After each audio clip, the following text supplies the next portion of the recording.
สำหรับผู้ที่ตั้งใจในการสิทำบุญทำทานอุทิศให้แก่มารดาบิดาในวัน15 ค่ำเดือน 7ซึ่งปีนี้ไปตรงกันกับวันวิสาขปุณณมีพร้อมมันนั่นเป็นหลอกหรือ12 ปีมีเท่านึงเลยลักษณะนี้ประมาณนี้แหละซึ่งหายากคนที่ตั้งใจที่สิทำบุญอุทิศหามารดาบิดาซึ่งหลายๆคนที่ฟังธรรมมาแล้วอาจจะว่าเข้าใจหรืออาจจะเห็นผิดพลาดบ่แจบใจบ่ลงใจในการเคยทำบุญแจกข้าวอีสานบ้านทางภาคอีสานเฮาเอิ้นว่าทำบุญแจกข้าวหาพ่อหาแม่ปู่ย่าตายายจังซี่ มีการกินเหล้าเมายาจ้างหนังจ้างหมอลำมหรสพครบงานรถบำรถแห่บวชอุทิศให้มารดาบิดาจังซี่บัดนี้มันบ่ตรงต้องตามความจริงตามธรรมบ่ตรงต้องตามวินัยนำอยากแก้ไขตัวเองผิดพลาดให้แก้ไขผิดใจให้ขอโทษอยากแก้ไขตัวเองกะเฮามาเฮ็ดแบบว่าเอาเฉพาะตัวเองก็ได้สิเป็นเงิน100-200ก็ตามสิเป็นผ้าสิเป็นอาหารสิเป็นน้ำหรือปัจจัยต่างๆเท่าที่ตัวเองมีหาได้ก็ตั้งใจในการอุทิศหามารดาบิดาของข้าพเจ้าที่มีมาแล้วในอดีตถึงปัจจุบันณขณะนี้เถิดแต่จังหวะ มัน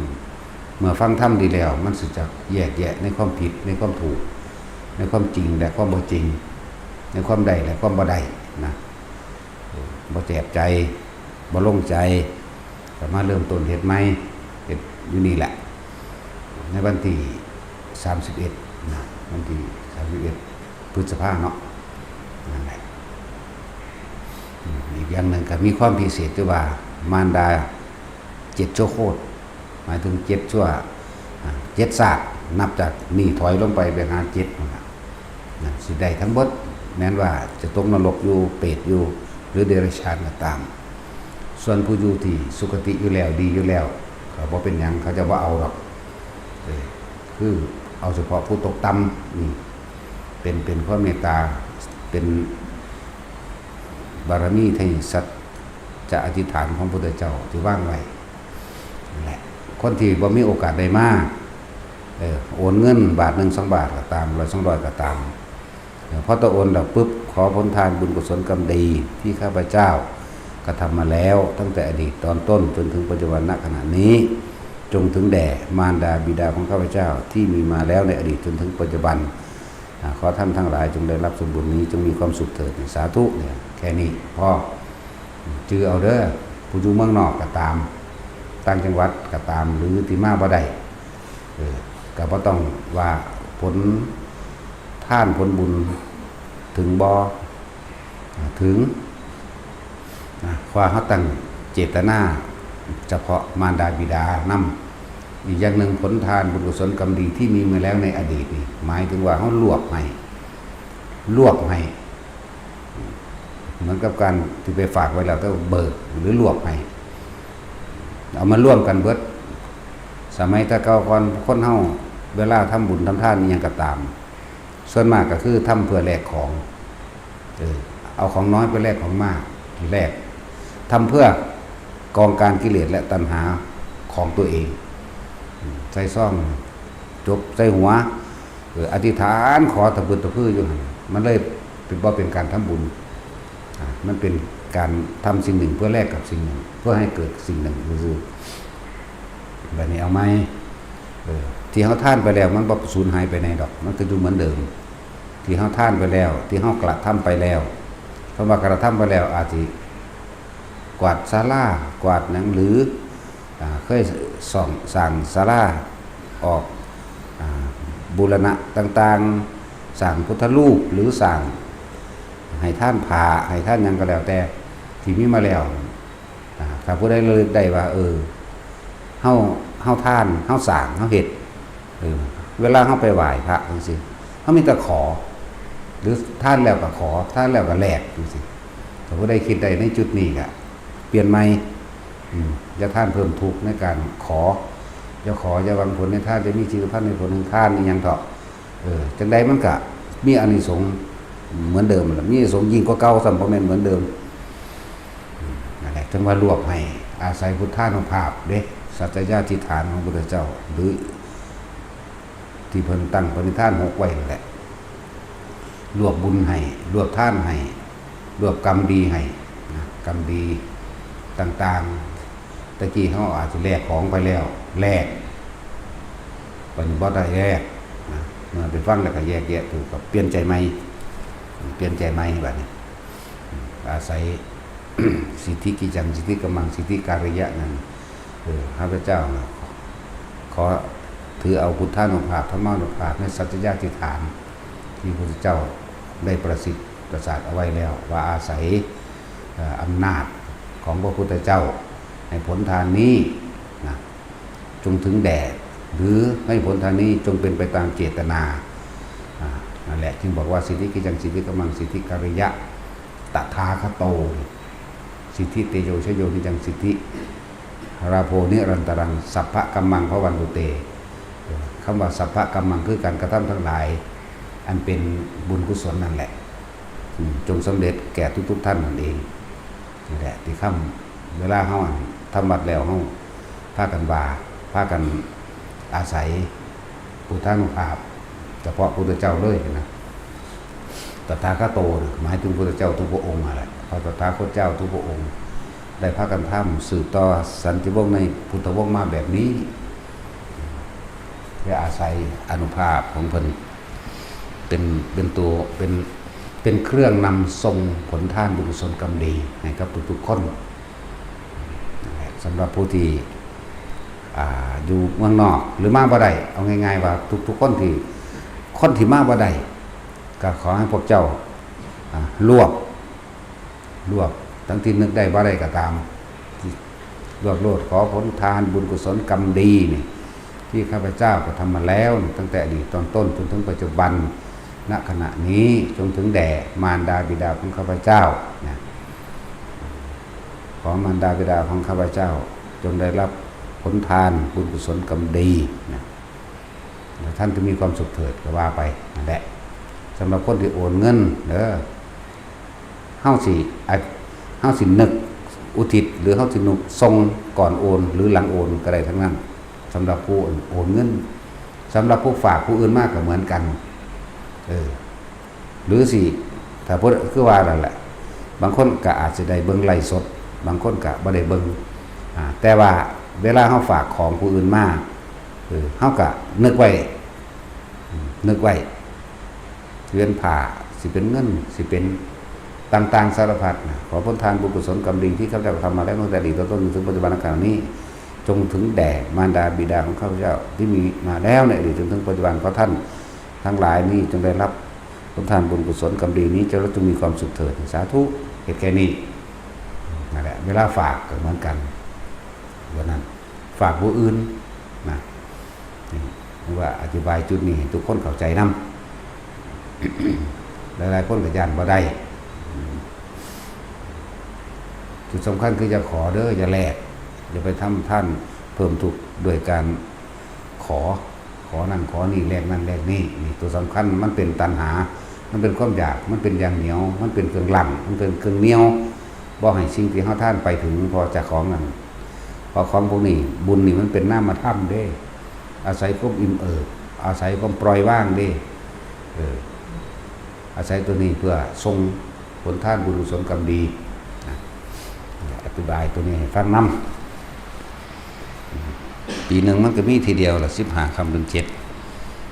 เป็นวันจุติจิตของพระพุทธเจ้าอยู่แล้วเป็นทำอธิษฐานไว้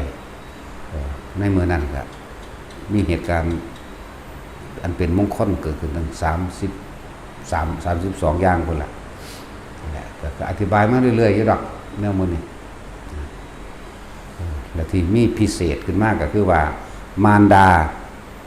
บิดาเนี่ยได้พ้นจากทุกขติด้วยถึง7ชั่วโคตรเขาอาจจะชื่อว่าได้ศาสตร์ที่แล้วชื่อศาสตร์นี้อาจจะชื่อได้ศาสตร์ที่แล้วชื่อว่าได้หลักจาก1 2 3 4 5 6 7ชื่อว่าได้ไปเถอะจะอาศัยหมู่สงฆ์ทั้งหลายมาในทิศทั้ง10มาในทิศต่างๆอาศัยกำลังสงฆ์อาศัยพุทธานุภาพและอาศัยธรรมตามความจริงและอาศัยกำลังของหมู่สงฆ์ผู้ทรงชาตินั้นเขาก็เห็ดคือเขาเห็ดบ่ผิดตามพระวินัยนำว่าไอ้ทุกคนมั่นใจต่อได้ก็ตามที่ตึกอย่างหนึ่งเขาก็เป็นการกตัญญูคิดถึงระลึกถึงบุญคุณมารดาบิดาการกตัญญูแทนคุณเป็นอย่างหนึ่งนำผู้ที่ตกนรกอยู่จังสิพ้นได้เพราะเมื่อนั้นนรกหยุดเบิดเลยนรกหยุดผู้ที่เป็นเดรัจฉานเพราะถ้าเฮาอุทิศไปแล้วก็สิที่กันเสียชีวิตแล้วก็จังไปรับเอาผลบุญอันนี้มันเป็นนามธรรมมันเป็นความอิ่มเอิบจากใจมันเป็นความตั้งใจในการถวายของในการสิให้แต่เดรัจฉานก็สิ้นชีวิตเสียก่อนแล้วก็ไปสิ้นในเมื่อนั้นได้ล่ะว่าได้โดนได้ล่ะในเมื่อนั้นเดี๋ยวก็แบบสบายพร้อมไม่ได้เจ็บไปปวดหรอกมันนั่งมีอันนี้เป็นเรื่องละเอียดก็ไปแน่เดี๋ยวจะมาหาเครื่องพิสูจน์อันนั้นอันนี้อีกละนะเฮ็ดกับเฮ็ดบ่เฮ็ดกับตามคือเราได้เฮาก็ดีเฮาก็บ่ได้เงินบ่ได้งอไผคือกันเฮ็ดกับเฮ็ดบ่เฮ็ดกับสร้างบ่เป็นกูเท่านั้นแหละบ่ไปหาเหตุผลอธิบายอิหยังกับไผเด้บ่เฮ็ดกับสร้างแม่มึงเท่านั้นเด้นะอีกอย่างนึงก็เป็นการระลึกถึงบุญคุณนำขนาดพระพุทธเจ้าเฮานั่นเพิ่นรุ่นนั้นแล้วศาสตร์สุดท้ายในการเป็นพุทธเจ้าแล้วเพิ่นก็ยังสำรวจเอาจนเบิดจักพ่อจักแม่ในศาสตร์ใดใน40อสงไขยเพิ่นก็ยังนำเอาเฮ็ดเอาคือจังสองตายายนั่นแหละเกิดมาก็บ่มีลูกสองตายายหาอยู่หากินหาของปลาแลกข้าวหาเฮ็ดหาเอาให้หากินกุ้งกินปูกินปลาไปน้ำห้วยน้ำหนองบ่รวยจักเทื่อ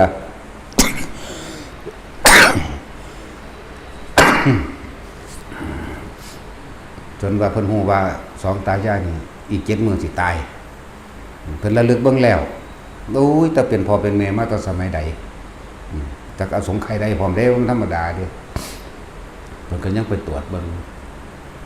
สองตายายนี่ก็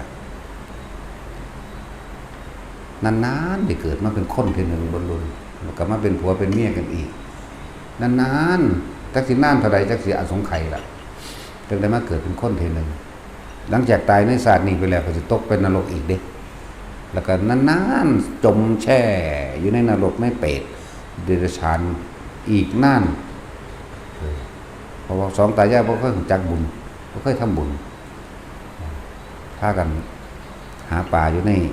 ริมห้วยนั่นแหละ10 เบ็ดพากันตกเบ็ดอยู่พุทธเจ้าเพิ่นมาสงเคราะห์เพิ่นก็ปรากฏกายขึ้นมาก็ถามสารทุกข์สุขดิบนั่นนี่เรียบร้อยแล้วก็ว่าตายายชีวิตทุกข์ยากลำบากอยากรวยบ่เพิ่นว่าอยากรวยบ่อยากมีเงินบ่อยากชีวิตสุขสบายบ่แต่ไปเว้าเรื่องบุญเว้าบ่เป็นบ่รู้จักพอคนพวกนี้เกิดมาจากเปรตนะ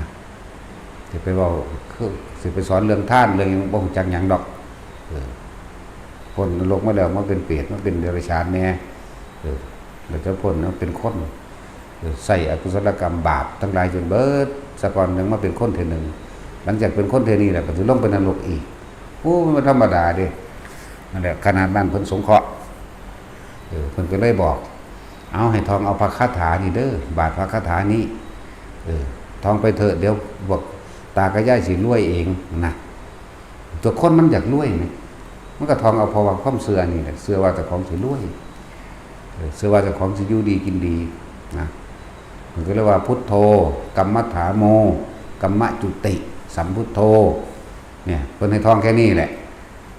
สองตายายนี่ก็ทองไปตลอดจนว่าอยากรวยในมื้อที่7 สองตายายนี่ตายแน่พระพุทธเจ้าเบิ่งเล่งพยานเบิ่งแล้วเหมือนกับมา10 เบ็ดคือเก่านั่นแหละมันตกเบ็ดคือเก่า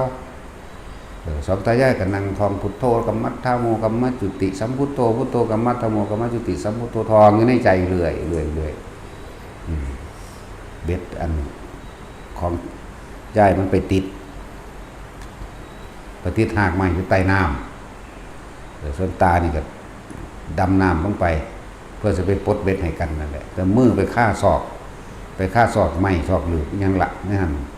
นั่นขึ้นมาหลายก็ตายซ้ำนั่นแหละส่วนผู้เป็นเมียย่ายอันนี้ลืมไปว่าตัวเองลอยน้ำว่าเป็นโดดลงไปสิไปซอยกันนั่นแหละก็เลยตายทั้งสองตายแล้วกับบุญแล้วไปปรากฏอยู่ในระหว่างสำนักพญายมบุญละตายปรากฏอยู่ในหันแต่ว่าคำท่องพุทโธกัมมัทธโมกัมมัจจุติก็ยังกล้องอยู่ในจิตนั่นแหละจะบอกพญายมถามอันใดก็ตามคือมีแต่ว่าพุทโธกัมมัทธโมกัมมัจจุติสัมพุทโธพุทโธกัมมัทธโมวาจังสั่นเวลาถามนั่นนี่ก็เรียกว่าตลอดชีวิตเคยทำบุญบ่เคยทำบุญเคยเห็นอันนี้บ่เคยบ่จักบุญเป็นจังไดเฮ็ดเป็นแบบใดท่านเป็นจังไดว่าผู้ข้าเกิดมาทั้งสองคนผัวเมียนี่ใหญ่มาออกจากพ่อแม่หนีมาแล้วนี่บ่ฮู้จักเคยทำบุญทำทานเพราะว่าบ่มีของท่านเกิดทุกข์ยากลำบากหาอยู่หากินของป่าหาเห็ดตั้งแต่กี้มีกำลังแข็งแรงอยู่กะหาจับกระตงกระต่ายดักบ่วงเอานกจับสัตว์ปลาต่างๆเพราะได้แหลกเขากินเพราะได้เลี้ยงชีวิตไปวันๆบางที่แรงแข็งแรงอยู่ก็หาฟืนหาอย่างมากอธิบายไปนั่นแหละนะพอจักบุญพอจักท่านนะก็เลยว่าให้มันเจ้าเคยทำความดีบ่กับว่าบ่เคยบ่จักแต่ว่าด้วยอนุภาพที่ว่าพุทโธกัมมัทธโมกัมมัจจุติสัมพุทโธกรรมใดที่ข้าพเจ้าได้เคยล่วงเกินมาแล้วขออโหสิกรรมด้วยอนุภาพแห่งพระพุทธเจ้าที่ตั้งจิตเอาไว้ดีแล้วเถิดคิดบ่ออกว่าแต่ของเคยซอยเหลือสัตว์บ่ก็เลยมีเต่าตัวหนึ่งมาเป็นพยานให้เต่าตัวนั้นเต่าเฒ่ามันกินบ่ได้คือเต่าก็เลยว่านึกความดีบ่ออกบ่นะสมัยนั้นกระเจ้าตัวเอาข่อยไปปล่อยตรงน้ำข่อยพาดงไฟมามันสิใจขาดแล้วแต่สองตายายนี่แหละเป็นคนเอาไปปล่อยลงน้ำก็เลยเป็นพยานบุญให้ขั้นเดียวเท่านั้นแหละก็บ่จักได้ว่าเจ้าของทำบุญนั่นแหละ ต่อไปนี่พยานบาปมาจากไสบัดกุ้งหอยปูปลากระต่ายและสัตว์อื่นๆก็แล้วกระแตนกสารพัดที่แตกขึ้นมาเหลียวเบิ่งสุดหูสุดตานับประมาณบ่ได้นี่พยานบาปบุญจะมีเท่าเดียวคือเจ้าปล่อยเต่าตัวเดียวเอาเต่านั่นปล่อยนั่นแค่หวยน้องของบึงเท่าเดียวเท่านั้นเองแต่ว่าบาปเดสุดหูสุดตาอากลากเลยบัดนี้พวกนายนิรบาลหรือพญายมก็ถามพวกเจ้าว่าจังใดนี่สองตายายนี่ตั้งคิดไว้ดีแล้วกับองค์พระสัมมาสัมพุทธเจ้าพวกเจ้าทั้งสี่ก็อาฆาตอยู่บ่หรือสิให้กรรมสนองกันอยู่บ่ส่วนพวกสัตว์ต่างๆที่ว่ากุ้งหอยปูปลานกหรือยังต่างๆที่เขาขามากนั่นแหละตัวเหี้ยตัวแล่นพวกนี้แหละหลายอยู่ได้สมัยนุ่มกับมันแข็งแรงมันเห็นได้อยู่นั่นแหละเลยว่าพวกผู้ขาขอเอาโหสิกรรมให้หมายถึงสัตว์ทั้งหลายที่ถูกขากินเป็นอาหารขอเอาโหสิกรรมให้กรรมใดๆที่ท่านล่วงเกินมาแล้วเนี่ยเพราะข้าพเจ้าทั้งหลายเนี่ยขออโหสิกรรมให้ท่านว่าท่านถือเอาแล้วถึงแล้วซึ่งพระพุทธเจ้าตั้งจิตไว้ดีแล้วก็พระพุทธเจ้าผู้ข้าก็ขออาศัยบุญกุศลกับองค์สมเด็จพระสัมมาสัมพุทธเจ้านั้นเถิดกรรมนี้จึงไม่มีแก่กันนะก็เลยส่งไปสวรรค์ซ้อมตายายก็เลยไปได้ไปสวรรค์ จงของคนเพราะสัตว์ทั้งหลายแล้วนั้นบ่เอาโทษยังบารมีของหมู่สัตว์ทั้งหลายแล้วนั้นมันกับยังว่ามันต่ำกว่ากันกับคนอยู่ดอกมันก็เลยบ่เป็นหยังที่หนักนะจังว่าขนาดพระพุทธเจ้าเพิ่นก็ยังโปรดเอาบ่ฮู้ว่าสองตายายพ่อกับแม่เพิ่นจักสิเกิดอยู่ชาติใดจักสิไปเป็นพ่อแม่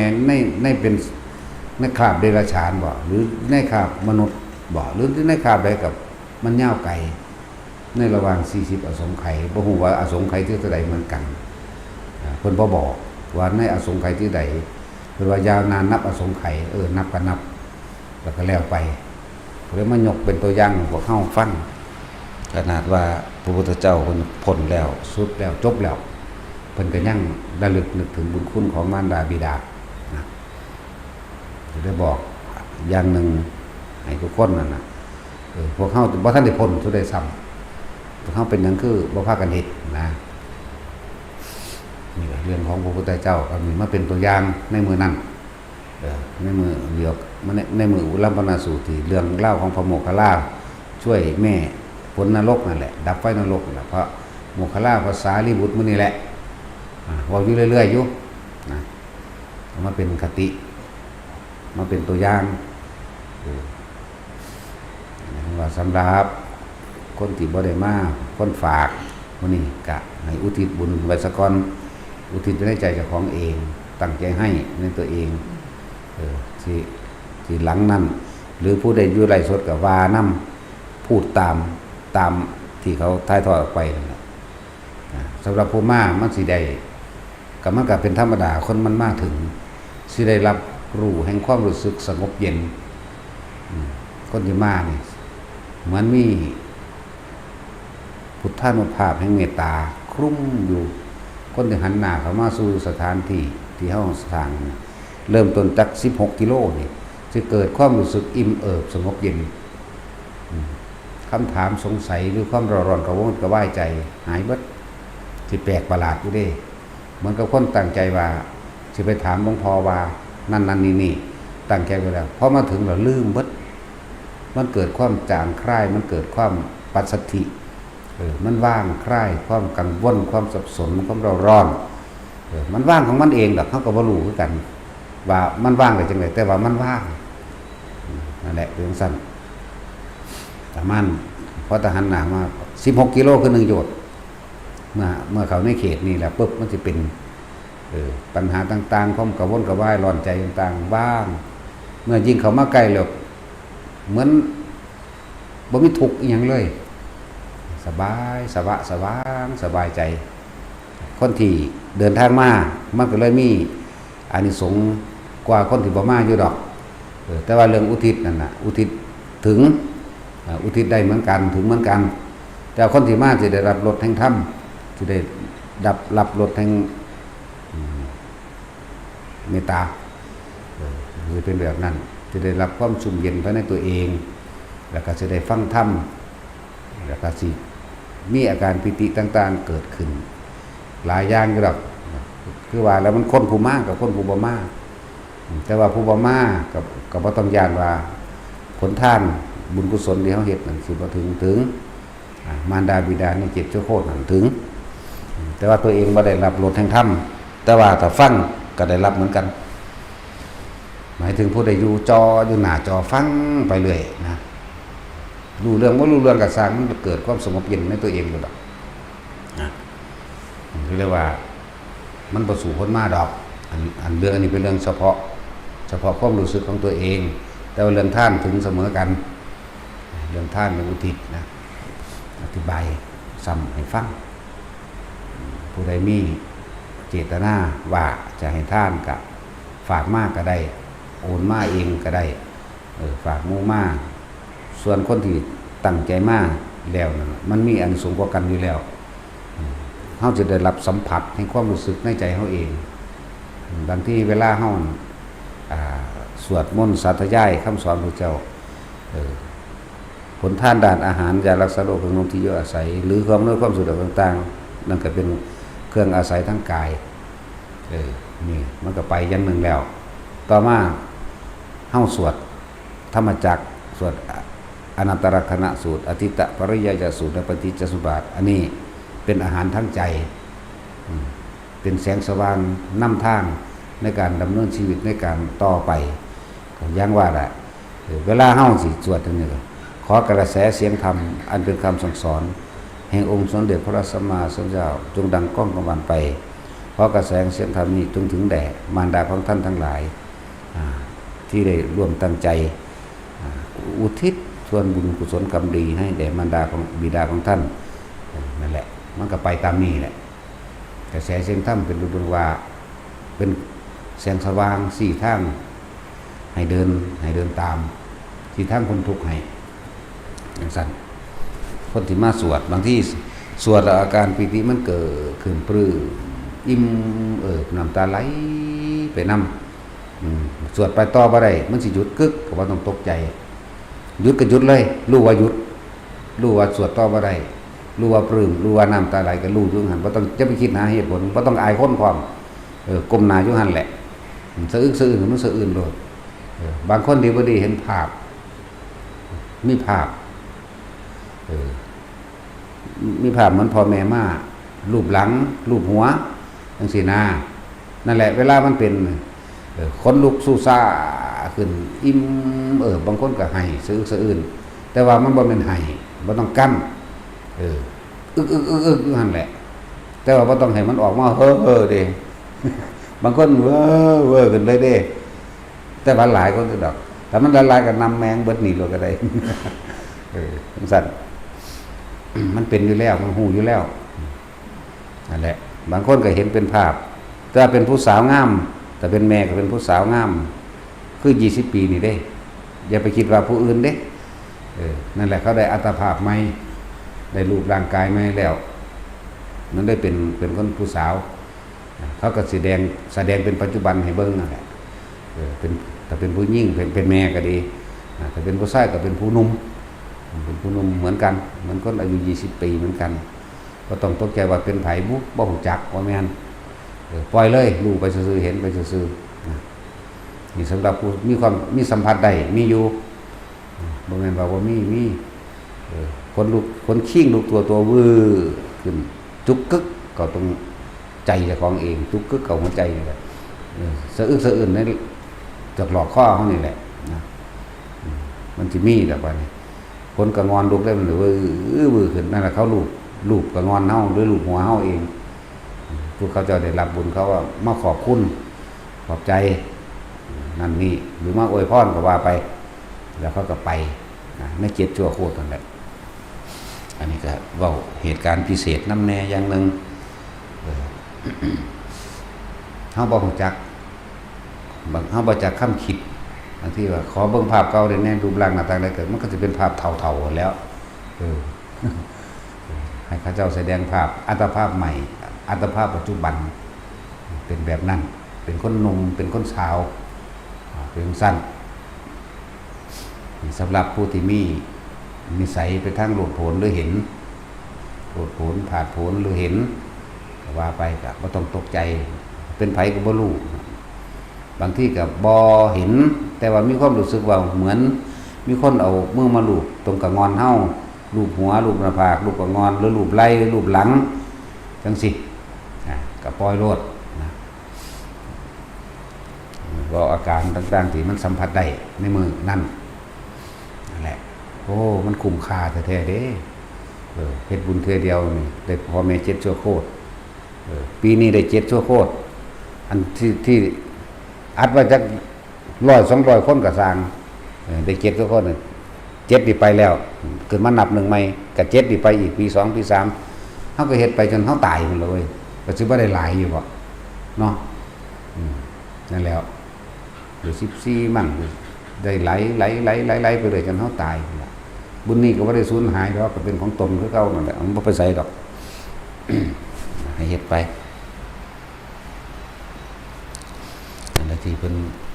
ว่าคุณของมารดาบิดาหาประมาณไม่ได้มีอานิสงส์ยาวไกลประมาณบ่ได้เลยว่าจะเน้นย้ำให้คนมาเฮ็ด ก็บอกสักจุงสักส่วนเด้ว่าได้บังคับกันบ่ได้นำมื้อนี้มากับมาบ่มากับสร้างคือกันนี่แหละแต่หลายอย่างเฮาก็คนที่เคยเฮ็ดอยู่แล้วก็พิสูจน์ด้วยตนเองเขาก็ฮู้ก็เห็นของเขาอยู่บ่ว่าแต่เฮานี่ฮู้มานานแล้วเฮ็ดมานานแล้วอาศัยพุทธานุภาพพระอยู่ในวัดนั้นๆบ่ฮู้ดอกว่าเฮาเฮ็ดหยังแต่ว่าเฮาเจาะจงไปณมื้อนั้น15 ค่ำเดือน7เนี่ยก็เป็นวันพระธรรมดาเขาสิคิดเป็นสั้นน่ะนะแต่ว่าเฮาบ่ได้ถือธรรมดาส่วนมากก็เฮ็ดอยู่นำหลวงตานั่นแหละหลวงตาบัวแต่หลวงตาเพิ่นบ่ฮู้ดอกแต่เฮาก็อาศัยมื้อนั้นเฮ็ดเป็นปกติของเฮาหรือบางที่ก็บ่แม่นอยู่วัดหลวงตาอยู่วัดอื่นๆหลวงปู่เทศมื้อนี้แหละไปเฮ็ดนะเอาตามกำลังของเฮาเองมันก็เฮ็ดของเฮามาเลยเฮาก็ฮู้ของเฮามาเลยสัมผัสมาเลยจังว่ามันมีอานิสงส์มากเฮ็ดอีหยังก็สำเร็จเร็วเด้อยากว่าล่ะทั้งมีสัจจะไปพร้อมทั้งมีความกตัญญูต่อมารดาบิดาไปพร้อมเฮ็ดอีหยังก็สำเร็จเร็วเลยคือเฮาอันสร้างวัดสร้างว่ามื้อนี้แหละบ่กี่ปีเฮาก็ปาน 3-40 ปีแล้วแม่นบ่ล่ะเพราะว่าหยังเพราะว่าของเก่าทุนเดิมเฮาเฮ็ดมาบ่ต้องว่าทุนเดิมแต่อดีตชาติเอาชาตินี้แหละทุนชาตินี้แหละที่เฮ็ดมาแล้วเวลาถึงเวลาเฮาเฮ็ดปึ๊บมันก็ไหลร่วมกันหนุนเฮาเลยหนุนส่งไปเลยนะนั่นแหละเป็นจังซี่แหละบ่กี่ปีเด้เฮาเฮ็ดมานี่หาก็ได้6-7 ปีนึงเด้มันก็ยังปานนี้เห็นบ่ล่ะบ่ว่าเฮาสละตัวเองเพื่อผู้อื่นจังซี่เฮาสละตัวเองเพื่อผู้อื่นหรือเฮามีจิตใจของเฮาเองที่เป็นอยู่แล้วเนี่ยคือรักผู้อื่นเสมอด้วยตนรักตนเสมอผู้อื่นไม่เคยคิดทำร้ายเบียดเบียนผู้ใดผู้หนึ่งให้เสียชีวิตและทรัพย์สินเลยเฮาซอยเหลือเท่าที่เฮาเฮ็ดได้มันก็เลยเกิดกลายเป็นอำนาจแห่งเมตตาคุ้มเอาไว้อยู่แล้วก็คนที่เข้ามาหาเฮามื้อนี้ก็โดยหลายๆอย่างนั่นแหละเวลาเฮาทำบุญใดก็ตามท่านใดก็ตามสึกมักอุทิศขอผลทานบุญกุศลกรรมดีที่ข้าพเจ้าก็ทำมาแล้วตั้งแต่อดีตจนถึงปัจจุบันณขณะนี้จนถึงแด่สรรพสัตว์ทั้งหลายไม่มีที่สุดไม่มีประมาณทุกหมู่เหล่าบรรดามีนี่คือคำเฉพาะตนที่เห็นมาเรื่อยๆนะบ่ว่าสิเอาอาหารให้หมาก็ตามให้ปลาก็ตามหยิบขนมนมเนยโยนไปตามปลาให้หมดให้แม่งแม้กระทั่งน้ำล้างปากน้ำบ้วนปากเวลาเขาบ้วนปากเขาคายออกจังซี่ท่านใดต้องการน้ำให้ได้น้ำท่านใดต้องการอาหารให้ได้อาหารเนี่ยมันเป็นบุญทั้งเบิดเลยนะนั่นแหละขอให้ท่านทั้งหลายเหล่านี้จงได้รับผลทานบุญกุศลกรรมดีที่ข้าพเจ้าก็ทำมาแล้วและจงมีความสุขทุกท่านเถิดมันเป็นแบบนี้ของมันมาตะเกาน้ำบ้วนปากเป็นท่านใดเพราะบ้วนถิ่มลงไปในพื้นดินนั่นแหละจุลินทรีย์หรือสัตว์ต่างๆที่น้อยๆที่พวกเขาเข้าใจว่าบ่มีได้รับสั่นแม้กระทั่งน้ำบ้วนปากที่ลงไปตามอ่างน้ำตามห้วยหนองคลองบึงได้ทั้งนั้นพวกกุ้งพวกปลาซิ่วนี่มันมาซิ่วกินจังซี่ก็เฮ็ดเป็นท่านใดทั้งนั้นแหละเดี๋ยวเว้าตามพระพุทธเจ้าอีกอย่างนึงขนาดเฮาสาดน้ำทิ้งน้ำเสียลงไปตามห้วยหนองคลองบึงหรือลงไปตามที่ทิ้งน้ำเสียสัตว์ทั้งหลายได้รับแล้วนั่นก็มีอานิสงส์ของผลการทานด้วยเป็นจังซั่นสาดเศษอาหารลงไปที่น้ำคร่ำสาดเศษอาหารไปในที่ว่างสัตว์ทั้งหลายก็ได้กินแต่เฮาบ่ฮู้ด้วยว่าเฮาให้ทานบัดนี้เฮาใส่เจตนาเข้าไปเลยกลายเป็นทานเลยนะเพราะสัตว์ทั้งหลายอาหารของหมู่สัตว์มันก็ต่างกันงัวควายมันก็กินอาหารคือหญ้าแต่ว่าสัตว์ทิพย์บางอย่างก็ต้องอาศัยอาหารที่เฮาคายออกมาบัดนี้อีกอย่างนึงเปรียบเทียบให้เห็นว่ากุ้งหรือปลาซิ่วมื้อนี้เวลาเฮาบ้วนปากค่ายจากบ่ได้น้ำกุ้งกับปลาซิ่วมากินนี่ก็เป็นอาหารของสัตว์อย่างหนึ่งบัดนี้เหมือนกับเปรตบางชนิดกินมูดกินคูดเลยกินขี้มูกน้ำลายกินกระเทอะกินคุ้มมูดคูดกินกระเทอะพวกนี้การเป็นอาหารของเปรตอย่างหนึ่ง นั่นแหละจังว่ามันเป็นเรื่องที่ละเอียดมันเป็นเรื่องที่อาศัยความรู้อาศัยประสบการณ์ในการรู้การเห็นนำมันก็บ่ผิดแหวกจากตำราหรอกแต่เฮาเว้าละเอียดก็ตำราเนี่ยว่าเพิ่นให้เนื้อยะเดียวในตำราในพระไตรปิฎกคือเปรตแม่ของภาษาลีบุตรเห็นบ่หากินหมาเน่าหมาตายกินสมองมันกินสมองหมากินน้ำเหลืองกินน้ำเมือกหมาที่มันเน่าลิงตายก็จกกินสมองลิงแต่ว่าก็เป็นก้อนดอกก้อนนั่นเป็นกรรมเป็นอกุศลกรรมที่เขาสัมผัสได้อีกอย่างนึงเทียบคือจังเฮาตอนเฮาตายน่ะมันจกกินใส่เดือนอยู่ในกระป๋องใส่เดือนบ่ได้อยากแต่ว่านั่งลงจกกินเอาความรู้สึกนี่บ่อยากแต่ว่ากรรมมันบีบครับให้กินแล้วให้มันหากินแล้วมันแซ่ขึ้นในกระดานหน้าผากแล้วก็หัวระเบิดสัตว์ทั้งหลายไหลร่วมกันแล้วเฮาทรมานเขานะเฮาก็เลยไปรับความทรมานนี่คือความรู้สึกของสัตว์ทั้งหลายเหล่านี้อย่างว่าสัตว์เดรัจฉานมันบารมีหน่อยมันเลยอาศัยเป็นก้อนใหญ่หลายๆโตเป็นล้านโตมาร่วมกันจึงเฮ็ดให้เฮาเป็นแบบนั้นได้นี่ถึงสั่นว่าคำว่ามนุษย์นี่มันบารมีสูงแล้วล่ะทุกคนสามารถฝึกหัดปฏิบัติตัวเองแล้วก็เอาตัวเองพ้นออกจากทุกข์ได้ปฏิบัติธรรมได้บรรลุได้เหมือนกันขึ้นอยู่ความตั้งใจความพยายามของเจ้าของเองนี่ก็เรียกว่าเทียบ เฮาฆ่าสัตว์มาเป็นอาหารเฮาบ่ทรมานมันเฮาบ่เอามันมาเล่นเฮาบ่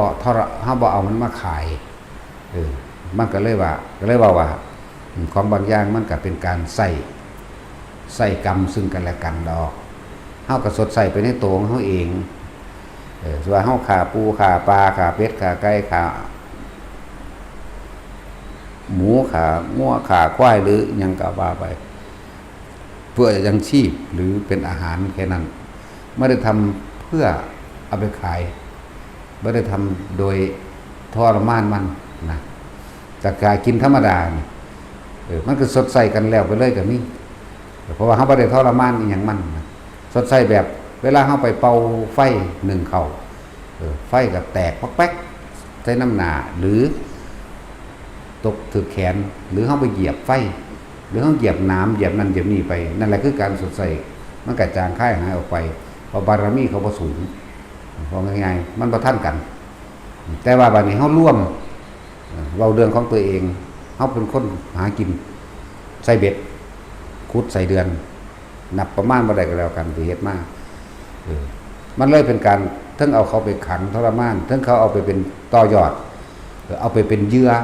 แล้วเขาจับเขาเสียบในเบ็ดเนี่ยเขาก็ต้องเก็บต้องปวดกว่าสิตายก็เพราะแห้งแต่เขาเลยต้องอาศัยหลายๆตัวเป็นล้านมาร่วมกันจึงเฮ็ดให้เฮาตายเทื่อนึงเก็บเทื่อนึงจังซี่นะลักษณะนี้มีรายละเอียดเด้อันนี้จังซี่ยากเด้สิบางคนอธิบายแบบนี้เด้อธิบายจากตัวเองตายเองเด้รู้สึกเองเป็นเองนั่นแหละหรือว่าถ้าเฮาฆ่าสัตว์มาเป็นอาหารกินธรรมดาแล้วไปแต่ว่าเฮาก็รับอยู่รับเหมือนโดนเสียนปักมือนี่รับโดนทานไฟโดนไอความร้อนอย่างต่างๆเห็นให้เฮาเจ็บปวดนิดหน่อยแล้วก็แล้วไปนะบารมีเขาบ่สูงพอสิถึงฆ่ากันได้บ่คือคนกับคนฆ่ากันได้เลยมันทอกันนั่นแหละทั้งสั้นเลยอธิบายความละเอียด ให้ฟังแยกย่อยเฮาเอาเฉียดไปเป็นเหยื่อนี่คือทรมานมันเอาเขียบไปเป็นเหยื่อเวลาเฮาใส่เบ็ดเวลาเฮาไปสิบเบ็ดใส่เบ็ดเกาะดังมั่งเกาะขามั่งเอาไปแช่ไว้ทรมานมันทั้งมือทั้งคืนบางตัวก็ตายบางตัวก็ถูกปลากินจังซี่นะสัตว์ทั้งหลายแล้วนั่นไหลร่วมมากันเป็นหมื่นเป็นแสนเป็นล้านตัวซะก่อนจังให้ผลกับเฮาได้ทีนึงนะเรื่องว่ากรรมเล็กน้อยผสมไปกรรมใหญ่ได้เฮาฆ่าสัตว์มากินโดยธรรมดานี่ก็เลยว่าก็บ่เป็นหยังดอกเพียงก็บ่เป็นหยังดอกทั้งเป็นอยู่น้อยๆนั่นแหละเหยียบน้ำถึงน้ำติดทิ่มตำมั่งเสียนมั่งถือสะเก็ดไฟคงใส่เวลาหนึ่งเขาเป่าไฟมั่งน้ำมันลวกนิดหน่อยมั่งก็แล้วแต่ที่เฮ็ดตามความหนักความเบา แต่อย่างว่าล่ะสัตว์เดรัจฉานมันก็ตัวไปมันก็บารมีบ่ถึงเฮาดอกก็เรียกว่าแต่ว่าก็อย่าประมาทเพราะว่าเหมือนกันกับการไม่ขีดไฟแต่การ1 2การเฮาก็พอหักได้3การก็ยากขึ้น4การก็ยากขึ้นเอาไว้มาก10 20 30หักบ่ได้ลักษณะนั้นบาปกรรมบาปอกุศลแม่นเฮ็ดทีละหน่อยทีละหน่อยแม้นว่าเขาสิบารมีบ่สูงแต่ว่ามันก็สะสมมากเข้าเป็นแสนเป็นล้าน2 ล้าน3 ล้านไปเลยมันก็ให้ผลกับเฮาแบบรุนแรงได้เหมือนกันนั่นแหละเวลาเฮามาใส่บาตรหรือสวดมนต์ทำวัดหรือทำสมาธิอันใดอันหนึ่งก็ตามก็เลยใส่วิธีการอุทิศบุญผลทานบุญส่วนกรรมดีที่ข้าพเจ้าก็ทำมาแล้วตั้งแต่อดีตจนถึงปัจจุบันขณะนี้จงถึงแด่สรรพสัตว์ทั้งหลายไม่มีที่สุดไม่มีประมาณทุกหมู่โลกบันไดเพราะว่าเฮาจะไปเน้นเฉพาะเจ้าจงมันหลายเกินแต่เขาขาอย่างมาแน่กบเขียดปลานี่สิ่งเยอะแยะใส่เดือนตั๊กแตนแมงมันแมงดาอุ้ยเยอะแยะเล่นนับบ่ได้ก็เลยต้องว่าแบบนี้เป็นประมาณพวกเฮาที่มีกรรมต่อกันอยู่แล้วมันสัมผัสกันได้มันซื้อเข้ามาหากันได้นะโอ้นี่มึงเคยฆ่ากูบัดนี้มึงขึ้นกูเนาะผู้เอาไปก็เอาไปเป็นอโหสิกรรมซึ่งกันและกันไปถ้าสัตว์เล็กสัตว์น้อยมันอโหสิกรรมเร็วอยู่ดอกเพราะว่ามันถูกทรมานเวลาเฮาทำบุญทำทานใดก็ตามเฮาอุทิศออกไปแบบนี้เขาสิฟ้าวเอาปุ๊บพอพ้นได้พ้นไปเลยหนีไปเลยบ่มาเอากันบ่คือคนนี่อาฆาตเลยคือเฮานี่แล้วลงมาตีกูเบิ่งได้กูบ่ขาข้อมึงโลดนะแม่นบ่ล่ะนี่คือทอกันบ่ได้เกี่ยวกันมึงสิรวยบ่รวยก็สร้างตายเสมอกันได้อยู่ที่ใจนี่แหละบ่คือคนอย่างว่าบารมีที่ร่องจากคนมากคือหยังช้างม้านี่เพิ่นร่องจากคนเด้ช้างม้าวัวควายร่องจากคนสัตว์ทั้งหลายเหล่านี้มันเหมือนกับว่ามันมาใส่หนีที่มันตัดสมัยมันเป็นคนมันเคยโกงมันเคยอย่างหลายๆอย่างในทางอกุศลนั่นแหละมันเลยมาใส่หนีตัวนี้แล้วทุกข์ทรมานทั้งอดทั้งทนพวกงัวพวกควายพวกม้าช้างม้าวัวควายนี่บารมีล่องจากคนอย่างสั้นมันก็เป็นแนวขายยากอยู่ดอกนะอย่างสั้นแต่ร่วมกาซาก็เป็นกรรมต่อกันอย่างว่ากรรมต่อกันน้องขาเป็ดขาไก่มันก็โอ้ล่องคนหลายอันพวกเป็ดไก่แต่ว่าเขาจะไปเฮ็ดทรมานด้วยความสะใจเฮ็ดด้วยความสนุกสนานเฮ็ดด้วยความเมามันนี่บาปเพิ่มขึ้นแน่นอนนะบอกความละเอียดละออแบบนี้ให้ฟังนำพวกผู้หญิงเฮามันก็ทุกข์ยากนะคือคนบ้านนอกบ้านนาสอนหวกกบเขียดหาเปิดกบเขียดใช้เบ็ดใช้กลางไปคือกันหาอยู่หากินไปแบบนั้นแหละหมักหอยมื้อนี้ชีวิตหนึ่งคือกันเด้คนก็คักเรื่องก็ดีว่าหอยยังก็ตามแล้วก็หนึ่งชีวิตคือกันเป็นสัตว์ที่มีจิตวิญญาณเหมือนกันนั่นแหละบาปกรรมที่กระทำลงไปแล้วเมื่อเฮ็ดไว้แล้วมันเฮาต้องรับผลของมันแต่ว่าตอนนี้เฮารับผลของมันเฮาฆ่าหอยไปเท่าใดนี่ก็นับบ่ได้คือกันเด้ว่าหอยจูบหอยโข่งหอยปังเชอรี่สารพัดหอยแข้งแมลงภู่แม่นเบิดเด้นี่เว้าให้ฟังอย่างละเอียดอ่ะอันนี้ว่าซั่นล่ะเฮาฆ่ามากินก็ตามแต่ถ้ามาขายมันสิเพิ่มขึ้นหมายถึงบาปอกุศลสิเพิ่มขึ้นอันแค่เอามากินนี่อย่างนึงผู้ใดชื่อได้ฆ่ากบฆ่าหวกลูกออดนั่นแหละหวกก็เลยลูกออดกบลูกออดกบลูกพระเจ้าชื่อได้บ่ล่ะบ่ได้เลยแต่ว่าบ่ต่ำกว่าล้านเนาะโอ้ยหวกมันตัวน้อยๆนึงสว่าซื้อเป็นหมกบักใหญ่ใส่ถ้วยได้มันต้องใส่ชีวิตตะชีวิตล่ะบ่เป็นหมื่นเป็นแสนบ่แต่ละคาบถึงกินมาสว่ามันสิใหญ่มาปานนี้เนาะมันก็เลยเพิ่มไปแต่ว่าขายกินก็บ่เป็นหยังปานใดอย่างที่ว่าสะเก็ดไฟฟงไฟแล้วก็หายกันถ้าขายที่มันเพิ่มขึ้นมาเป็น10เท่า20เท่าขายเอาชีวิตผู้อื่นมาบำรุงความสุขของตน ขายแต่อย่างหนึ่งขายและทรมานเอาไปเล่นผู้ใดสินับได้เขาจะขาปลาชิ่วเท่าใดปลาช่อนเท่าใดปลาเข็งปลาหมอเท่าใดปลาแต่ละปลาเท่าใดกบเท่าใดเขียดเท่าใดลูกออดเท่าไหร่กุ้งเท่าไหร่หอยเท่าไหร่แมงระง่ำแมงคาริโซสารพัด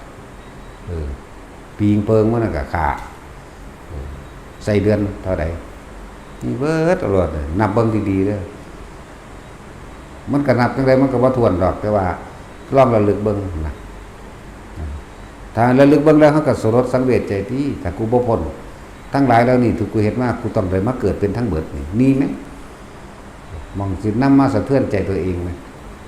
แต่เฮาสิมาประมาทอีหยัง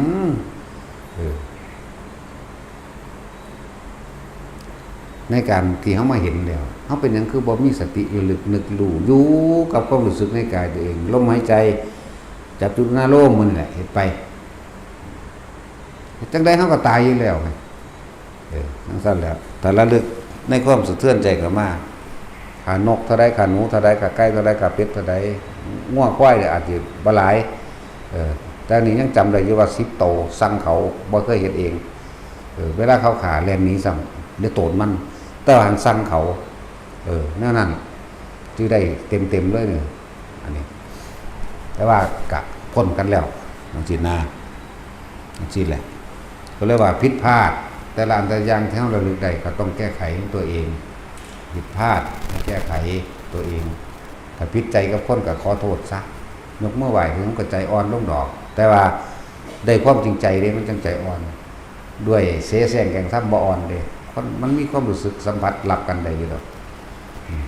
แต่ยกมือเท่าเด้อนะสุดบ่มันบ่อ่อนดอกจะว่าล่ะแต่ว่าถ้าน้อมเข้าไปจริงๆมันอ่อนอยู่มันเหมือนกับการอภัยกันได้ว่าผิดพลาดให้แก้ไขผิดใจขอโทษคนแก้ไขแก้ตัวไม่ได้อะไรยิ่งมองไม่ยิ่งกว่าเดิมได้แก้ตัวไม่ได้อะไรแก้ไขได้ทุกอย่างถ้าแก้ไขตนเองได้ทุกอย่างสวรรค์ก็ได้พรหมโลกก็ได้นิพพานก็ดีสั้นตอนนั้นมีชีวิตอยู่เฮาก็จงให้โอกาสตัวเองนะเป็นผู้อื่นให้โอกาสเพียงใดก็ตามถ้าตัวเองไม่ให้โอกาสตัวเองไม่ทำด้วยตนเองมันก็บ่อาจสามารถแก้ตัวเองได้จงให้ตัวโอกาสตัวเองเฮามาโหไม่ได้ยินได้ฟังขนาดนี้แล้วว่าอย่าประมาทพุทธเจ้าเพิ่นก็ไหลร่วมลงตรงนี้เด้ในขณะที่มีชีวิตอยู่ความประมาทเด้เรียกว่าอย่าประมาทความประมาทเป็นหนทางแห่งความตายเข้ามาตายหนึ่งตายจริงๆโดยชีวิตก็ได้ตายจากเสื่อมถอยออกจากความดีก็ได้เข้ามาตายของคนนั่นแหละนี่อย่างโอวาทปาติโมกข์บาทสุดท้ายผมบอกว่าอย่าประมาทในการใส่ชีวิตแต่จงเป็นสัมมาทิฏฐิเถิดนะตอนนี้พวกเฮานั่นมีโอกาสในการแก้ไขตนเองระลึกแล้วรู้แล้วขาดสัตว์มานับประมาณบ่ได้หมูเห็ดเป็ดไก่หอยแข้งแมลงภู่แมงคงแมงแข้งมีเบิดเด้กระงอกลาง่ำปูปลาหน้าเหนียวอุ้ยหลายกระดอกเนาะก็เลยว่าในความผิดพลาดเพราะความบ่รู้นั่นแหละเฮาก็เลยต้องแก้ไขโดยการอุทิศบุญไปมั่งเฮ็ดชดเชยสดใสก็ว่าไป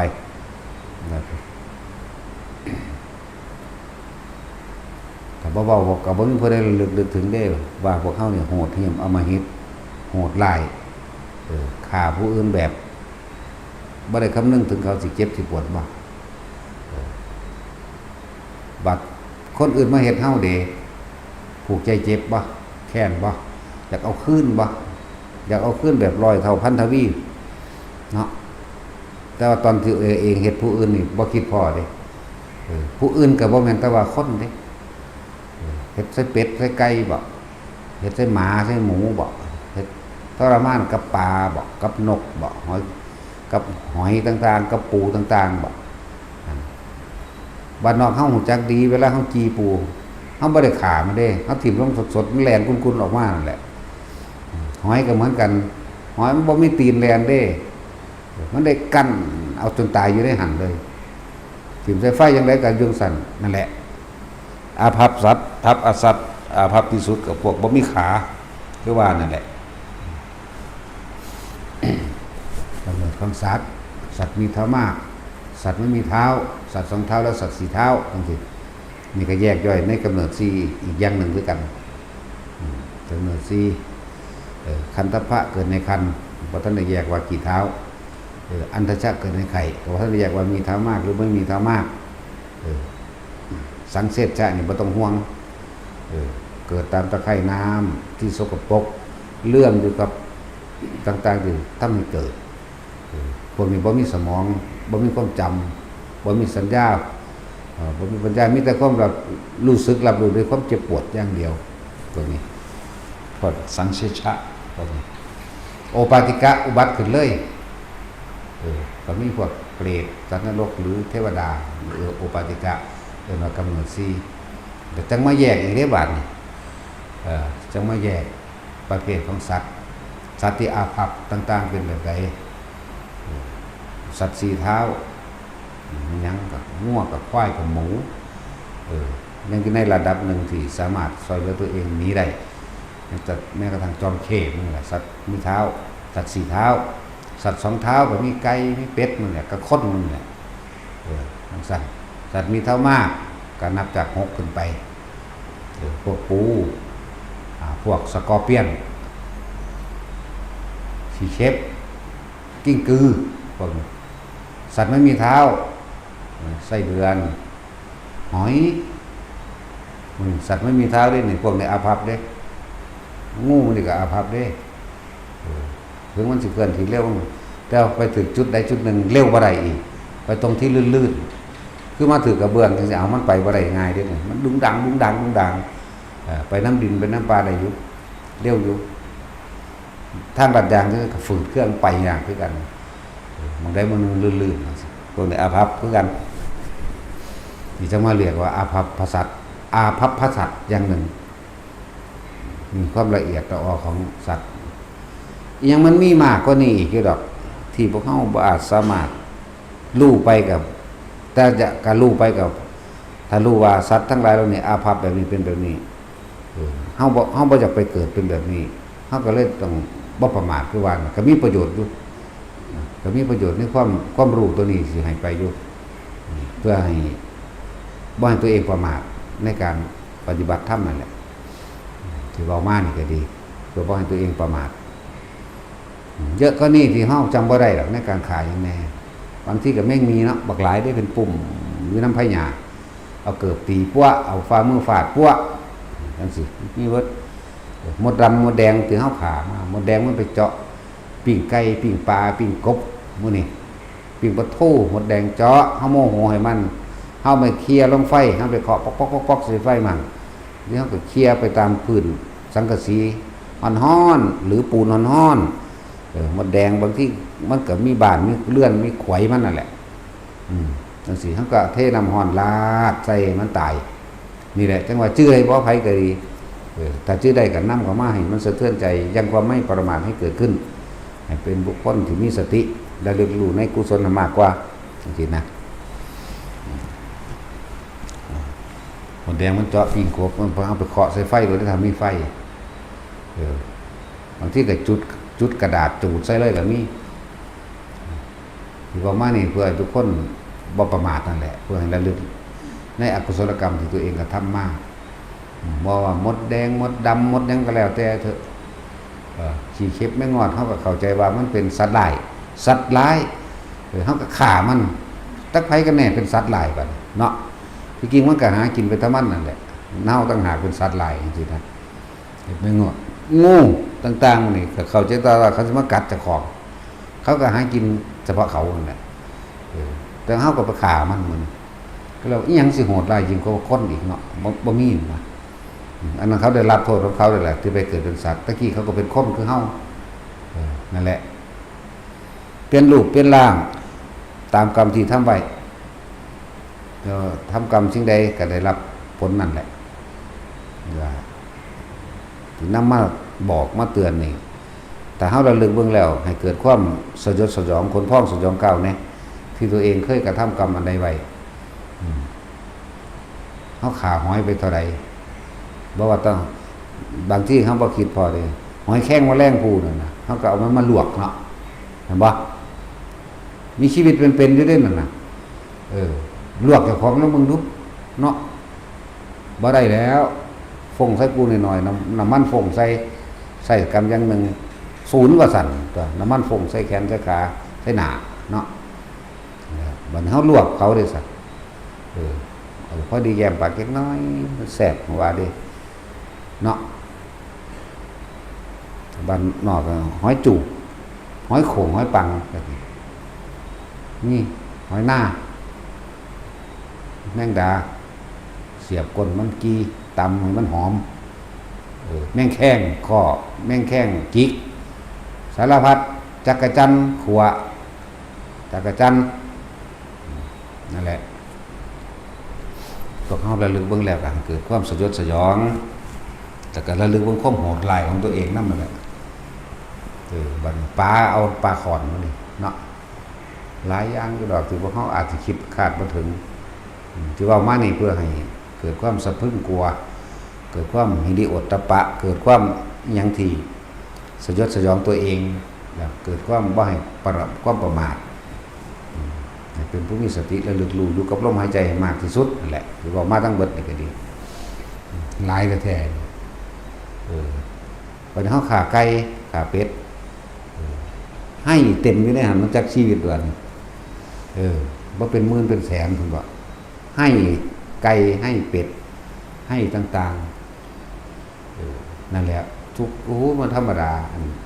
แต่สิว่าในความละเอียดเราออกมันนี่ก็ดีนี่ก็ยังว่าละเอียดเข้าไปว่าท่านทั้งเบิดหรอกเพราะคำบางอย่างเขาก็ตาก็เห็นแต่ว่ากล้องจุลโทรทัศน์จุลทรรศน์ยังมันเห็นอยู่นั่นนะหลายสั่นแล้วหลายชีวิต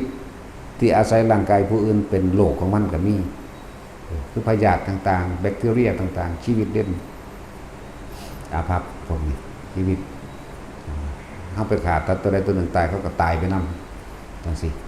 ตายแล้วแต่ว่าจะไปนรกจะไปยังแล้วให้เฮ้ยมันก็ดีเนาะที่ว่ามันฟังเนี่ยเพื่อว่าให้ประมาทซื่อๆล่ะเคยบอกไว้อยู่เด้ระวังดีๆทำกรรมใดย่อมได้ผลกรรมนั้นเด้รับผลกรรมนั้นสืบไปเด้พวกเจ้าเฮ็ดยังไว้พวกเจ้าสุดท้ายแล้วพวกเจ้าสิได้รับทั้งเบิดนะแล้วได้รับทั้งเบิดคนที่แก้ไขตัวเองเข้าสู่การฝึกหัดปฏิบัติธรรมเข้าสู่การให้ท่านเสียสละตัวเองยังพอมีโอกาสที่มีอโหสิกรรมหลายอย่างที่เกิดขึ้นอยู่สัตว์เล็กสัตว์น้อยที่เขาเคยเห็นมากก็เป็นอโหสิกรรมไปอโหสิกรรมไปแต่ว่าพวกพระหุ่นจักยังเลยนี่เป็นเบิดทุกอย่างที่เห็นมากเป็นให้เป็นแบคทีเรียเป็นกุ้งหอยปูปลาเป็นพยงพยาธิสังเสชะพยาธินะเป็นใส่ดงใส่เดือนเป็นเพราะว่าเขาบ่แก้ไขตนเองนะสั่นแต่พวกเขายังมีโอกาสที่ว่าเขาได้แก้ไขตนเองแต่พ่อพ้นไปในระดับหนึ่งในสัตว์เล็กสัตว์น้อยก็เกิดกลายเป็นอโหสิกรรมในการไปนั่นแหละที่ว่าเพิ่นจังหังเพิ่นก็มาสอนให้เฮาท่านการเสียสละเพื่อผู้อื่นการเสียสละเพื่อผู้อื่นก็คือทำเพื่อความปล่อยวางในตนเองนี่แหละเห็นความเห็นแก่ตัวนั่นแหละเห็นโทษต่างๆนั่นแหละจึงมีท่านอันเป็นของเฮ็ดได้ง่ายก็หมู่เพิ่นเลยเอาท่านถึงก่อนก็เลยแนะนำให้ทุกคนให้ท่านแล้วก็ว่างจิตในการให้ท่านแบบใดแนะนำให้อานิสงส์ของท่านเท่านี้อานิสงส์ของศีลเท่านี้อานิสงส์ของเมตตาเท่านี้อานิสงส์ของการสร้างแผ่นดินธรณีอันเป็นที่รองรับหมู่คณะสงฆ์เท่านี้พุทธรูปเท่านี้ศาลาเท่านี้ก็ว่าไปรักษาศีลเท่านี้แผ่เมตตาเท่านี้ก็ว่าไปนั่นแหละหลายอย่างที่จึงบอกว่าคำสอนของพระพุทธเจ้าธรรมะนี่แก้ได้ทุกอย่างแม้กระทั่งการเกิดนะแก้ได้ทุกอย่างแม้กระทั่งการเกิดเด้มันธรรมดาเด้ เฮาบ่ฮู้ได้ว่าเฮาเกิดมานี่เพราะความไม่รู้ว่าตัวเองกำลังปรารถนาความสุขนั่นแหละจึงพากันเวียนว่ายแต่เกิดเพราะความไม่รู้แต่พระพุทธเจ้าเฮาเกิดเพราะรู้หนทางในการดับทุกข์นั่นแหละก็เลยค่อยสั่งสอนเอาหมู่เวนยสัตว์เพื่อให้นำตัวเองออกจากความทุกข์อันจากการเกิดนั่นแหละก็คิดได้บ่ไผขาหยังมาแน่ผู้ใดทรมานสิ่งใดมาแน่บางคนเวลาเฮาถูกปลายเข็งมันแผงหลังมันมาปักมือสูงขึ้นนั่นเห็นบ่นรกเกิดในใจตัวของเราโมโหปลาดุกหรือปลามันเต้นออกตกตะลุมตะลังจังสิโมโหขนาดเอาชีวิตผู้อื่นเนาะเราจะคล้องเองอันเดินไปชนอันขังเราตัวเองไปส้นไม่หัวส้นนั่นนี่เอาเองมันยังศูนย์นะไม่ได้ศูนย์ให้เจ้าของได้ศูนย์ให้ใหม่เนาะสารพัดเนาะพวกเขาบ่ฮู้ตัวเองเนาะแล้วพวกเขาเนี่ยเกิดเพราะความไม่รู้ไม่เหมือนพระพุทธเจ้าพระพุทธเจ้าเกิดเพราะรู้นั่นแหละจึงเกิดเพื่อจะนำความรู้มาสั่งสอนเวนยสัตว์ให้นำตัวเองให้พ้นออกจากความทุกข์ต่างๆนะครับอนุปปิกถาเวลามันแสดงท่านสกรท่านนั่นนี่แล้วก็บอกอานิสงส์ของท่านศีลเพิ่นก็บอกอานิสงส์ของศีลบ่ได้แม่นข้อห้ามของพุทธศาสนาเด้แต่เพิ่นบอกในทางที่นี่คือกุศลนี่คืออกุศลเด้คำว่าศีลก็เลยหลายๆคนจะเข้าใจว่าเป็นข้อห้ามของพุทธศาสนาเด้เป็นธรรมของสัตว์โลกทั้งหมดบ่ได้เกี่ยวกันเลยกับเรื่องพุทธศาสนาบ่ได้เกี่ยวกับชนชาติใดๆทั้งสิ้นอีกแม้กระทั่งสัตว์รักษาศีลได้ก็พ้นได้ไปสวรรค์ได้เหมือนกันนั่นแต่สัตว์มันก็รักษาศีลได้เมื่อกี้ก็พูดหรือทัดนาคไงก็เป็นสัตว์เดรัจฉานปาลนาคราชนี่สัตว์เดรัจฉานกวางท่องกับสัตว์เดรัจฉานนกยุงท่องกับสัตว์เดรัจฉานนกขุ่มเท่าดวงเกวียนกับสัตว์เดรัจฉานไก่ต่างๆที่อุทิศตัวเองหรือพญาเหี้ยใหญ่สัตว์เดรัจฉานลิงสัตว์เดรัจฉานก็ยังไปสวรรค์ได้พรหมโลกได้นั่นแหละพูดถึงว่าเรียกว่าสัตว์ไปสวรรค์จังได๋ก็สวรรค์มีสัตว์บ่ได้มีบ่มีสัตว์เดรัจฉานแต่ทำสัตว์เดรัจฉานเกิดกลายเป็นสวรรค์เป็นเทพบุตรเป็นเทพธิดาได้จังซี่เรียกว่าศีลนี่มันบ่ได้แม่นข้อห้ามของศาสนาพุทธศาสนาพุทธพระพุทธเจ้าสอนห้ามฆ่าสัตว์ไม่ได้สอนว่าห้ามฆ่าสัตว์สอนว่าอานิสงส์ต่างๆในการรักษาชีวิตผู้อื่นจะได้อานิสงส์แบบนี้แต่ในการทำลายชีวิตผู้อื่นก็ได้รับบาปแบบนี้กรรมแบบนี้บ่แม่นห้ามบ่แม่นกฎตายตัวบ่แม่นกฎระเบียบแต่ว่าเป็นธรรมเป็นความจริงที่มนุษย์ทั้งหลายในโลกนี้ใครผู้ใดสามารถกระทำตามได้กระทำตามนี้ได้ตามความเป็นจริงไม่ทำร้ายเบียดเบียนชีวิตผู้อื่นทั้งคนและสัตว์ให้เสียชีวิตและทรัพย์สินเฮาก็อยู่ปกติเฮาก็อยู่สบายเฮาก็บ่ได้กังวลและเร่าร้อนเรื่องนั้นเรื่องนี้เฮาบ่วิตกวิจารณ์เรื่องใดสบายอยู่ของเฮาเองนะแต่ว่าถ้าเราไปฆ่าคนฆ่าสัตว์ที่มีเจ้าของลักของเขาจังสิอยู่ดีบ่ก็อยู่บ่ดีมีแต่วิตกมีแต่กังวลมีแต่บาดระแวงกับบาดระแวงตัวเองไปเฮ็ดไว้นั่นแหละวางสั่งเพิ่นได้บอกอานิสงส์และโทษเพิ่นก็บอกทางดีก็บอกทางร้ายก็บอกแต่มันบ่แม่นข้อห้ามจังซั่นพวกเขาจะว่าห้ามฆ่าสัตว์ห้ามลักทรัพย์เพิ่นบอกอานิสงส์บางคนเคยชินในกับคำว่าห้ามนะบ่ได้ห้ามบอกในทางนี่เป็นมิจฉานี่เป็นสัมมานี่เป็นโทษนี่เป็นคุณถ้าผู้ใดกระทำตามนี้ได้รักษาได้ก็มีคุณมหาศาลผู้ใดรักษาได้ก็เป็นโทษมหาศาลเหมือนกันนี่เพิ่นบอกตรงนี้ต่างหากเพิ่นก็เลยเอามาเป็นจุดโจมตีกันนั่นนี่นะว่าห้ามฆ่าสัตว์คือยังกินสัตว์อยู่ว่าเด้ นั่นแหละมันก็ได้เป็นสัตว์มันเป็นอาหารจิตวิญญาณบางทีปฏิสังขโยนิโสก็ดีทั้งว่าล่ะเขาบ่ได้แม่นมาคุกขี้ตีโมงอยู่กับเฮานี่คุกขี้มกมุ่นสุมทุ่มอยู่ในธรรมทุ่มอยู่ในการศึกษาในธรรมะมั่วสุมอยู่ในหนังสือพระไตรปิฎกนี่มั่วสุมอยู่ในความคิดของเองกับพระไตรปิฎกนี่กับความจริงนี่มกมุ่นมั่วสุมเฮาเอาใจจดจ่อของเฮาอยู่นี่อยู่แล้วซ้ำผู้ใดผู้หนึ่งสัมผัสผัดแผ่พันแผ่พันจะมาเว้าตัวเองบ่ได้เคยเข้าถึงจิตถึงใจถึงแก่นมันแท้ๆนะมันเป็นแค่มาโจมตีซื่อแต่ความผิดตัวเองบ่รู้นั่นแหละพุทธเจ้าเพิ่นนำทางเพิ่นเว้าเป็นกลางๆเบิดทุกอย่างนั่นแหละมิจฉามีโทษอย่างนี้สัมมามีคุณอย่างนี้มิจฉาสัมมาก็เป็นของคู่กันนี่เป็นของขนานคู่ขนานกัน เฮาก็จับทั้งมิจฉาทั้งสัมมาไปซะก่อนเรื่องว่าสร้างสมที่มันเป็นบุญเป็นกุศลเฮ็ดความรู้สึกนึกคิดของเฮาให้มันบริสุทธิ์หรือปลอดจากอกุศลทั้งปวงมื้อนี้แหละอย่างสั่นเพิ่นบอกนี่อันนี้เป็นมิจฉานะมีทั้งไปแบบนี้อันนี้เป็นสัมมานะมีทั้งไปเป็นสุคติมิจฉาเป็นทุกขติอานิสงส์ของศีลในการรักษาถ้ารักษาแล้วมีมนุษย์และเทวดาเป็นทางไปถ้าไม่รักษามีอบายภูมิเป็นทางไปจังซี่แหมล่ะเพิ่นเทศเป็นกลางๆไว้ได้ล่ะสั้น มัชฌิมาว่านั่นแหละเอาเมื่อมีผู้สร้างก็ต้องมีผู้ทำลาย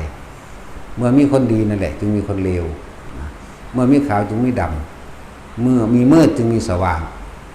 นะเมื่อมิจฉาจึงมีสัมมาเมื่อมีบุญจึงมีบาปเมื่อมีผิดจึงมีถูก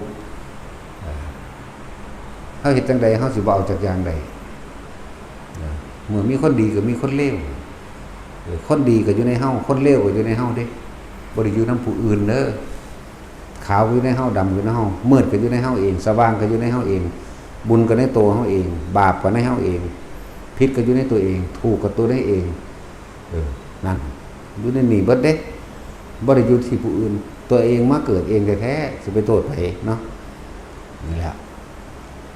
เมื่อตัวเองมาเกิดเองตัวเองก็บ่ต้องเกิดเองนั่นแหละว่าบ่ให้เปรียบเทียบเฮ็ดจังใดเฮาสิอยู่ตรงกลางได้ผู้ใดนี่ทำจิตให้เป็นกลางได้ผู้นั้นจะพ้นจากทุกข์ทั้งปวงมันบ่เอาจังอย่างเด้อบุญก็บ่เอาบาปบ่เอาผิดบ่เอาถูกบ่เอาเฮ็ดจังใดมันสิบ่เอาได้บ่แม่นแก่ความคิดแต่ว่าอาศัยความคิดบอกทางเจ้าของเองลมหายใจนั่นแหละกลางบ่คิดถึงสิ่งใดคิดถึงแต่ลมหายใจลมหายใจบ่อาจสามารถก่อความคิดอย่างอื่นขึ้นมาได้ให้เกิดเป็นรูปร่างตัวตนให้เกิดก็เป็นอารมณ์ได้เพิ่นก็สอนเฮาง่ายๆนั่นแหละเฮาก็เฮ็ดเอาทรงอยู่รักษาอยู่เพ่งอยู่ในความรู้สึกแห่งลมหายใจทรงฌานเจริญฌานเอาอาการปิติมาเป็นเครื่องยืนว่าเป็นผู้ทรงฌาน1 2 3 1 2 3 4ว่าไป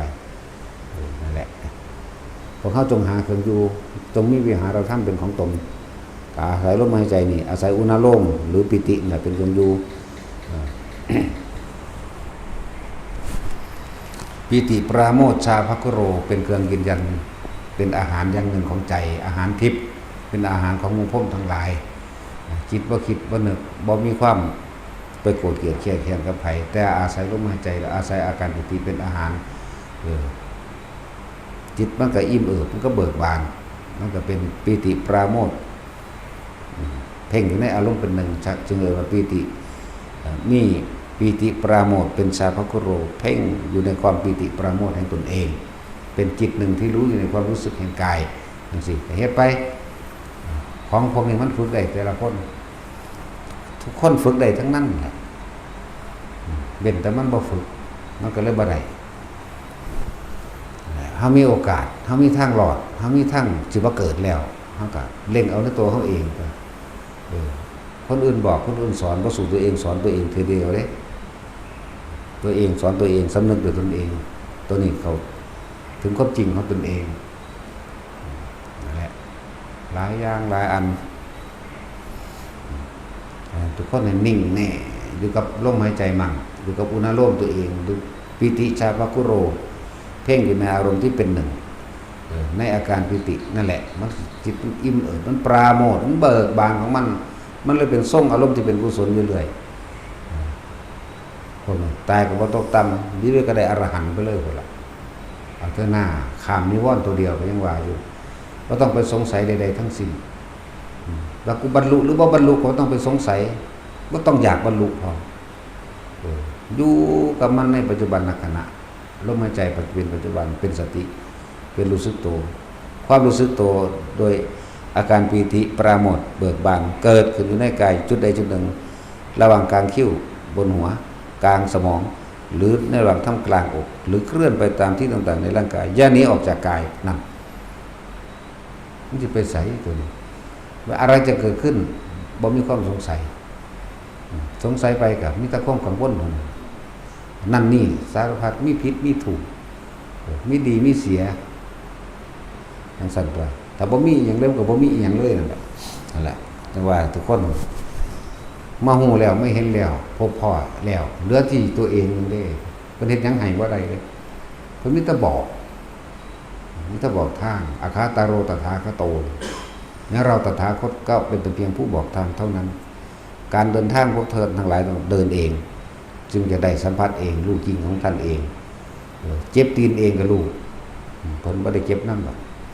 นั่นแหละจังว่าทุกคนขยันในการระลึกถึงลมหายใจฝึกได้ทุกคนฝึกได้ฝรั่งอังกฤษก็ฝึกได้เขาบ่ได้เกี่ยวกับศาสนาคำว่าธรรมะนี่ศาสนาอื่นบ่เกิดบ่แก่บ่เจ็บบ่ตายศาสนาอื่นบ่ป่วยติศาสนาอื่นบ่ฮ้อนบ่หิวข้าวศาสนาอื่นเวลาคนที่หักตายมันบ่ให้บ่ห้องนำกันบ่ให้ห้องคือกันเบิดแม้กระทั่งสัตว์มันบ่มีศาสนาแท้ๆก็ดีเฮาเข้าใจว่ามันบ่มีอย่าลืมเด้บางชนิดมีเด้สัตว์ป่าเวลาเฮาไปทุดงค์เฮาเข้าไปป่าตามดงที่เขามีสัญญาเดิมสัญญาเก่าเขาก็มีศาสนาคือกันนี่แหละเขาไปเห็นผ่ากาสาวพัดเห็นภิกษุสงฆ์องค์เจ้าเท้าสัมผัสได้แม้กระทั่งความรู้สึกว่าภิกษุใจร้ายหรือใจบ่ร้ายมันเด้เขาก็มักมาอยู่ข้างๆนี่แหละฟ้านมันยังมาอยู่น้ำเฮาได้กวางมันก็ยังมาอยู่น้ำเฮาได้ห้องโป๊กๆอยู่ที่แหลกใกล้เขาบัดเงียบของมันที่ใดได้นอนอยู่ใกล้ๆเฮานั่นแหละก็มีนกมื้อนี้มาจับไหลจับบาเสยมันนึกถึงพุทธธรรมสงฆ์ละอันจักบ่ล่ะมีเด้พอได้เห็นพระปุ๊บเอาเราสิเว้าอดีตประวัติแม่แก้วเสียงดำสมัยตะกี้แล้วก็เป็นไก่มีลูกอยู่7โตพอตาพระออกบิณฑบาตมาเศร้าๆเล่นกันจิกๆจะหยอกกันกลางปีก็ตุ่มลูกไว้พระมาแล้วตั้งใจอนุโมทนาสาธุเพราะว่าเฮาประมาทแล้วเฮาจังมาเกิดเป็นไก่บ่มีอุปนิสัยสิบรรลุแล้วนี่ขออนุโมทนากับหมู่ภิกษุสงฆ์เหล่านี้ทั้งนั้นมีศาสนาบ่ล่ะมันก็มีแต่ว่าเว้าซ้ำนี่แหละเป็นไผก็สร้างไปหาเอาเองจะเป็นแม่แก้วเสียงลำก็บอกให้นั่นแหละนี่ว่ามีบ่ล่ะมีลิงบางตนบางโตเห็นภิกษุสงฆ์เข้ามาใกล้นำของมาถวายเด้มันเอาหมากผลหมากรากไม้มันละมาเองสร้างก็ได้นกก็ยังคาบดอกไม้มาวานลงได้นกคาบมาที่ละมาหอดก็มาวางลงห้องกิ๊บๆกับเฮาน่ะครับวางลงมีหรือบ่มีล่ะสัตว์อันนี้พวกเฮาบ่เข้าใจสัตว์ซื่อเสียงร้องของสัตว์เฮาก็เข้าใจได้เกิดเหตุการณ์ร้ายหรือดีเฮาก็ยังรู้เพราะเฮาอยู่สัพธรรมชาติมันเสียงห้องของสัตว์แต่ละชนิดห้องก็คือเกิดร้ายหรือดีกับตัวมันเองหรือร้ายหรือดีกับเหตุการณ์ส่วนร่วมมื้อนี้มันก็ฮู้ถ้าเฮาอยู่ในธรรมชาติแล้วเฮาสิเข้าใจมันดอกนกมันร้องมันมีความสุขมันร้องเพลงแบบใดเฮาก็รู้มันเตือนภัยว่าเสือมาแล้ว รือเกิดอันตรายงูมาแล้วก็รู้หรือห้องเตือนภัยใหญ่ภัยสึนามิเกิดอุทกภัยหรือแผ่นดินถล่มสิ่งเหล่านี้ก็รู้แต่ผู้ใดอยู่กับธรรมชาติใดเพิ่นก็สิรู้จักเองแล้วอย่าคิดได้ว่าสัตว์มันบ่รู้เลยว่าธรรมะนี่บ่ได้เกี่ยวกับศาสนาใดๆทั้งสิ้นแต่เป็นความจริงของทุกชีวิตมันว่าล่ะสร้างนี่ทั้งใกล้กับคนคักแล้วว่าสัตว์ที่เขามีอุปนิสัยอยู่ในใจของเขาแล้วทุกสิ่งทุกอย่างมันร่วมอยู่ที่จิตมันเกิดจากจิตเพราะแต่เห็นพระสงฆ์องค์เจ้าไปน้ำปานลงอยากอยู่ไกลโลดนั่นแหละเขาเอาหมู่พระสงฆ์องค์เจ้าหรือพระกาสาวะเป็นที่พึ่งโลดมันก็มีคือกันได้แล้วว่ามีผู้ใดกล้าเว้าได้นี่เป็นหยังมันสิบ่มีนะก็บ่ต่างจากคนที่บ่มีธรรมคนที่บ่มีคุณธรรม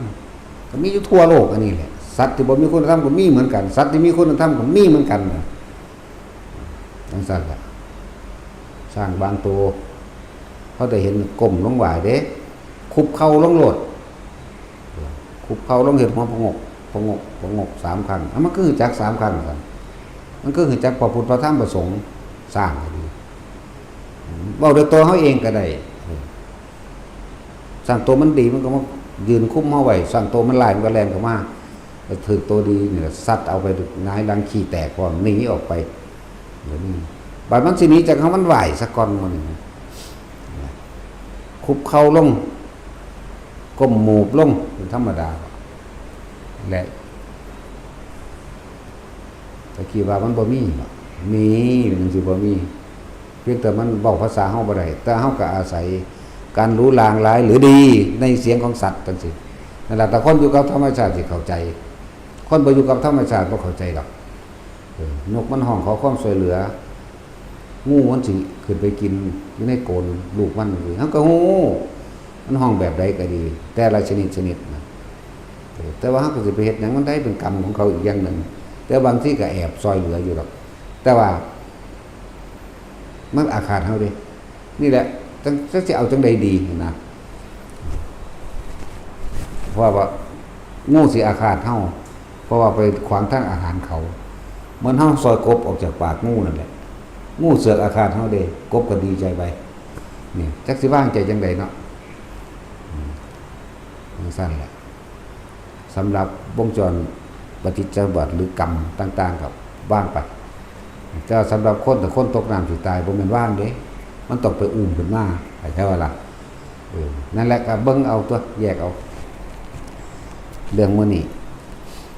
น้อยนักหน่อยหนาเด้สิมีผู้มาแสดงผู้เจ้าฟังได้จังซี่เอาภาวนาเด้อภาวนาเอาเด้ออย่าประมาทเด้อพุทโธเด้อลมหายใจเด้ออยากได้หยังเฮ็ดเอานั่นเด้นั่นแหละยาก